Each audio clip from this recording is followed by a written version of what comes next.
I'm pleased to be joined on this week's show by a former host of the show, a freeholder from the city of Elizabeth in Union County, and freeholder Dan Sullivan. Freeholder, welcome to the show. Mayor, nice to be back with you. First of all, I want to congratulate you, now the chairman of the Freeholder Board for 2010. Thank you very much. Is that a good thing? So far, it's been a good thing. So far, it's a good thing? So far, Yeah. third time. Actually. You got to work with people like Seb D'Elia. Well, you know, Seb. Yeah. You've worked with him for a I number know. of years, but Seb, we get along pretty well. You do. He makes you sound good, or he tries to. He tries to, yeah. He tries to, yeah. You could do fine without him, right? But don't tell him I said that. First of all, let's go a little bit about you. You know, you've been a freeholder for how many years now? Since January of 1995. And that happened when the councilman from Elizabeth left the board. Kaz Kowalczyk, who was, as you said, councilman from the first ward, left the board in December of 1994. So I was appointed to the position in January of 95 and then elected for the first time in November of 95. So that was the first of 5 terms. So this is my 16th year. So, Freeholder, I always remember the name Long out of Linden. Are you running up on him as far as seniority goes? I think I'm running up on a few people, I guess. That's what a couple of people have told me, that I may be the longest serving.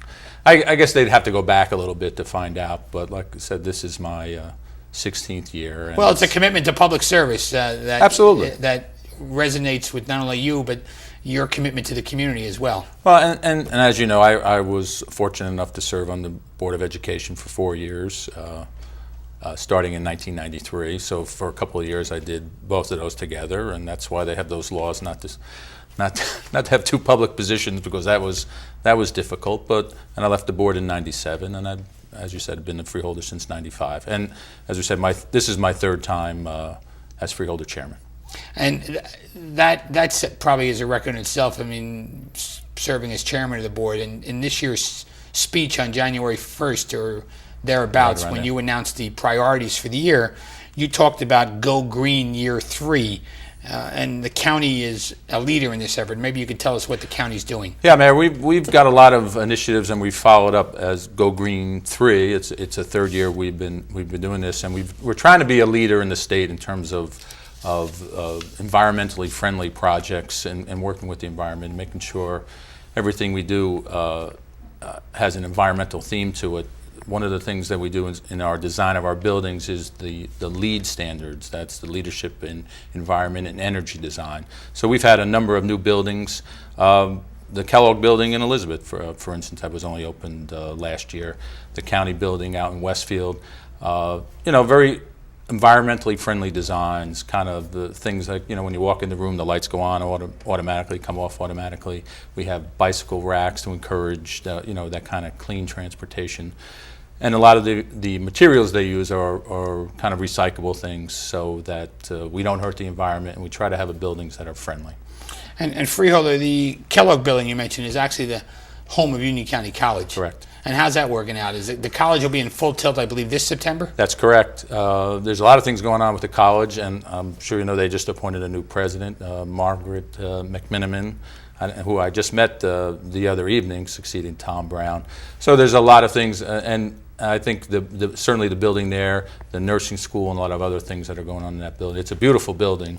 It was many, many years in the making. So I think this year, come September, we'll really see that building in full swing. On July 9th, we opened a brand new park in the 5th Ward here in the city of Elizabeth called Greer Playground. And Greer was actually the mayor in 1892, 100 years before I took office. I don't remember him. You don't remember him? Well, that's good. Seb probably served in his cabinet. I think he did. He was the first PR guy for Joseph Greer, the mayor of Elizabeth. Can you tell us how the county was involved in making this project a reality? Well, that was through the Open Space Trust Fund, and specifically the Kids Recreation Trust Fund. We provided $100,000 that the city applied for, and that went for a lot of the construction. So we were a good partner, I think, in that. And that's another example, I believe, how we partner with the city and the rest of the towns in the county to bring projects like this to fruition. And Freeholder, the county just completed the reconstruction of an important bridge in the port. Tell us a little bit about that bridge, because that clearly causes an issue with commerce in our city. That's the South First Street Bridge. and we talk about old things. It was probably around when Mayor Greer was mayor. I believe it was constructed in 1908. So the bridge was Not over. long after. Not long after. He might have been out by then, but it was certainly right after that. So you had a bridge there that was over 100 years old. We were very fortunate.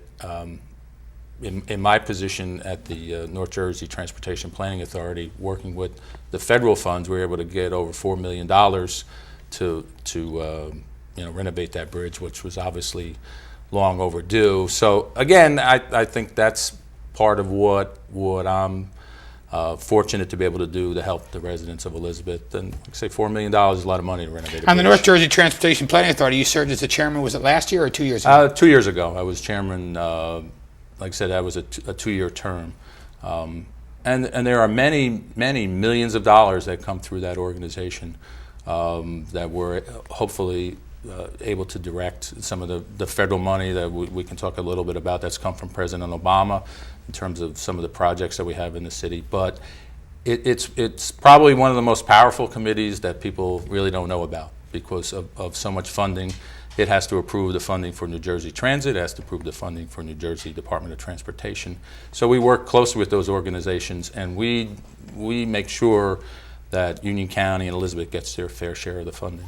And they have an executive director and a staff as well? It's not just strictly an advisory board, correct? No, they have an executive director. That's Mary Kay Murphy, who who worked for the county for a number of years, also worked for the Turnpike. Who's a great friend of ours, and we work very closely with her. So they have that executive staff, but that's the organization itself is 13 counties in the north and kind of central and South Jersey, all the way down to Ocean County actually. And each one of those counties has a representative, as well as the city of Newark and the city of Jersey City. Freeholder, switching gears a little bit, can you tell us the community what is Union County First Alert?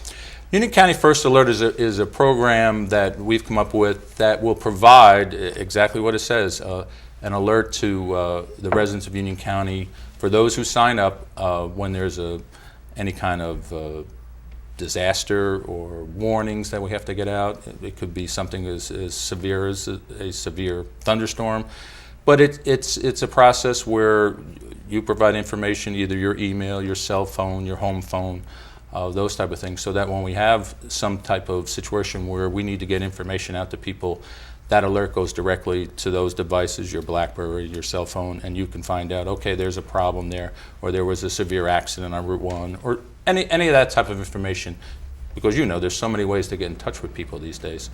So First Alert, we found people want information. It's a difficult, how best to get that information to them, and with so many avenues to get that. That's what First Alert does. Something like Nixle and some of those other communications messages, and goes directly to a home phone or a cell phone. Right, and it'll actually go to multiple devices. So if you sign up and you put your home phone, your cell phone, and your BlackBerry, it'll go to all those devices to ensure that you get the information that's necessary. And we've had, probably at the rate 75 to 100 people a day, we already have several thousand people. So I would encourage people, if you go to ucfirstalert.org or you call the county on anything, they can show you how to. It doesn't cost you anything. There's no other, you don't get any spam or any other junk like that. It's really there to provide information for you. Freeholder, we're going to take a break, come back and talk more about what's going on in Union County. Stay with us, please. For Freeholder Dan Sullivan, please stay with us after these messages.